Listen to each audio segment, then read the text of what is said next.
की कवना करमलो पिया हो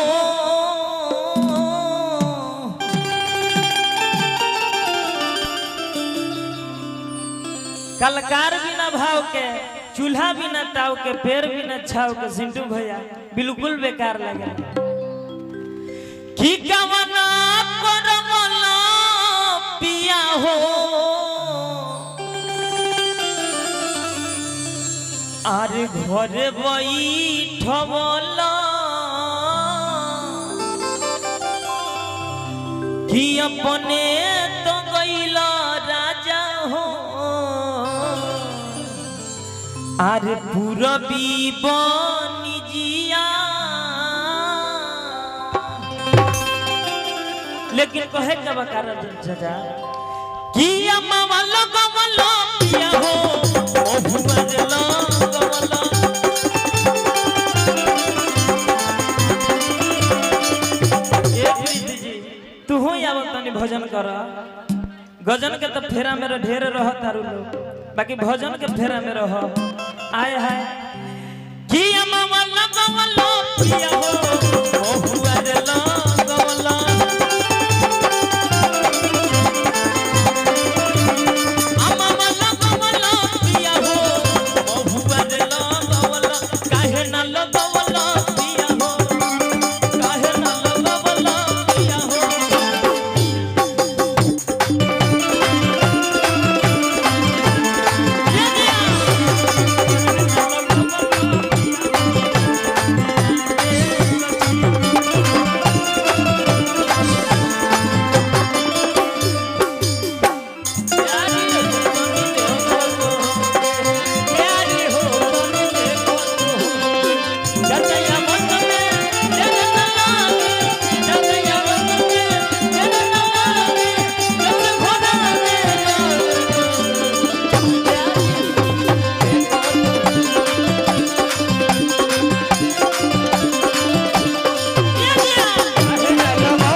आजकल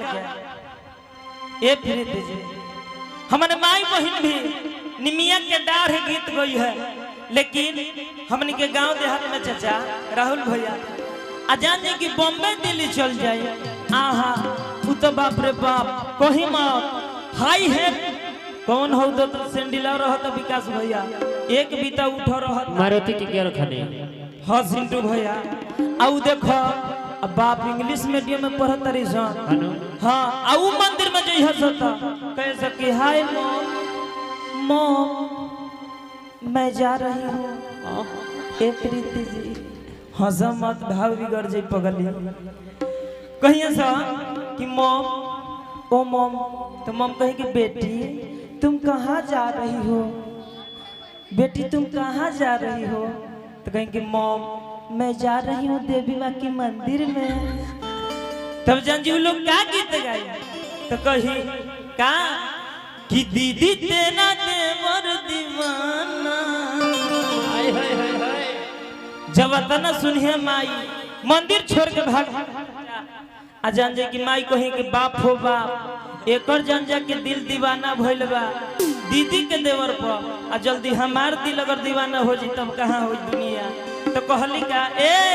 गीत संगीत में मुर्गी का पार में चुरकी पुरान घर में घुरकी के बहुत महत्व होला हथियार में खुरपी के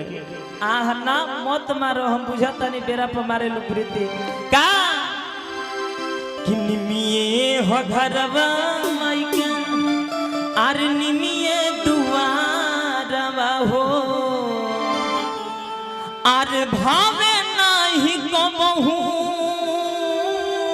नका आर पकड़ी पिपारवा हो ए राजन अंकल तनिमिये हो घरवा माई के निमिये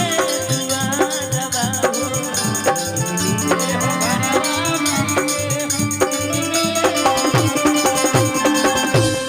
बड़े बड़े गार्जियन जे हमरा के प्यार आशीर्वाद सुने दुलार प्यार राहुल भैया गार्जियन में गोवानी हजारों हजार पुरस्कार बार बार प्रणाम आशीर्वाद की प्रतीक्षा रही आहा किनिमिए हो घरवा किनिमिए दुआरवा